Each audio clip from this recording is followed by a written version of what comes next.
unhappy people around. There's a lot of obesity, there's a lot of alcoholism. So fundamentally, I recognise that normal psychiatry is not really working, and I knew that because to help an alcoholic, you've got to have been an alcoholic yourself, because it's not just about having a drink, it's about addiction. So what do you think beauty really is?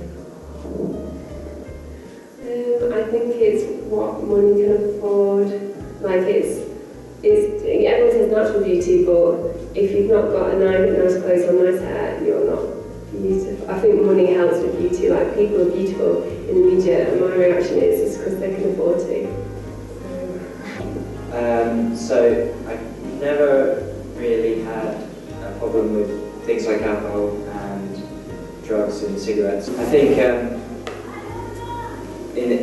instead of those things, I used to have a bit of a problem with pornography and I think both like magazines, soft porn, and videos online, stuff like that. I think that it's the negative things that we go through in life that make us a stronger person. And I know that I used to be a really, really selfish person, and I still am sometimes.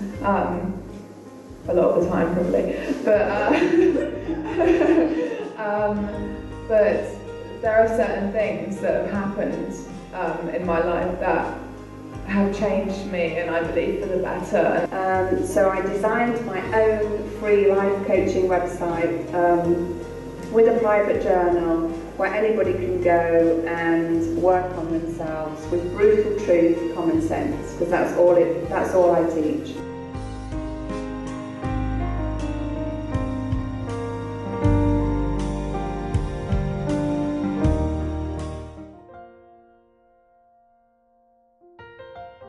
So I had absolutely everything that money can buy, but I wasn't happy.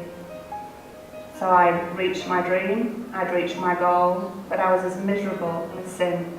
I lost all this money, which was at the time a tragedy, but in a way it didn't really affect me that much. I don't know why, I just thought, oh well, my fault, greedy. But in reality, because I'd lost all my money, my life was spiralling downwards, and because I was trying really hard to keep going and to keep a front on and to not look like a complete idiot who'd lost all their money.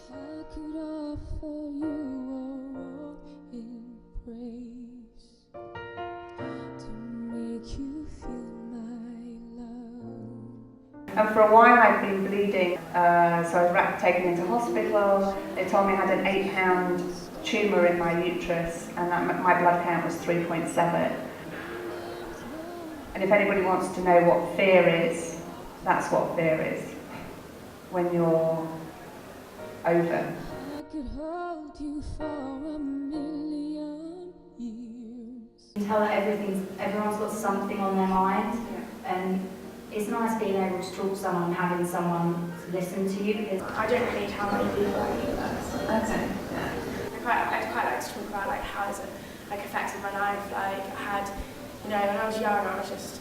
I think because of my faith mainly in God, that I just always felt, and also before I became a Christian, I just felt that pornography was just something that was just really, inhumane. It just shows people in completely the wrong light. It's just false in every way. Through praying about it and through reading some books, I've not had a problem for it for about 6 months or so.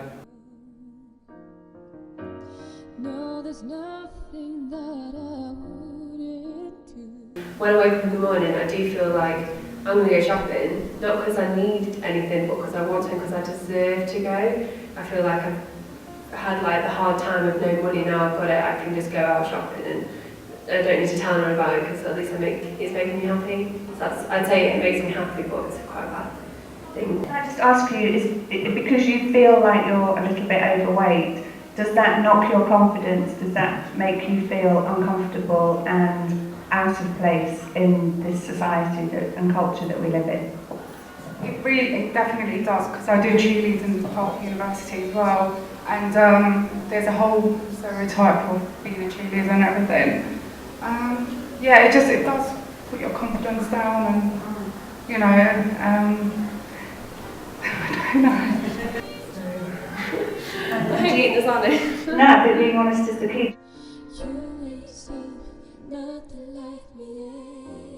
One quick thing before you become a banker in the city, you've got to recognise about sustainable business and shopping and that behaviour. You've got to get to grips with before you go there, or else you're going to end up spending all your money on really strange things. I actually agree completely with you that, you know, that was the vessel for you to be born, but I think you've got some issues with it, and I think the reason you have the issues is because you might have something you need to say. So it's not necessarily about them owing you something, it's about what you need for yourself to resolve where you are and how you feel. And the world's your oyster, you know, escape, do what you want to do and be free. I mean, you've got so much going for you. When I came to uni, I found that so strange that like I wasn't getting that amount, like that level of love that I was used to, wasn't there anymore, and I think that was probably my struggle. I think that's where other people do come into play. I don't believe in God myself. I've never been religious, but I do believe that faith as a thing is a good thing. I mean, I have faith in other things. I have faith in other people. And I think that's where advice comes into play. So if Lauren put on 5 stone and you saw her in a magazine wearing a Versace dress and she was a size 24, would you still go buy the dress or be interested in the dress or interested in her? No. And when you asked that question, the first thought that went through my head was, what can I say without people judging me? And the second thing was what Hannah said about not spending money. Well, then instantly I started thinking, well, you have to spend money. Okay, so if you had to live the rest of your life without alcohol, how would you feel about that? It'd be weird. That if we don't start telling each other the truth about how we feel, about life, about what our personal feelings are, and we don't all pull together, we don't have very much hope.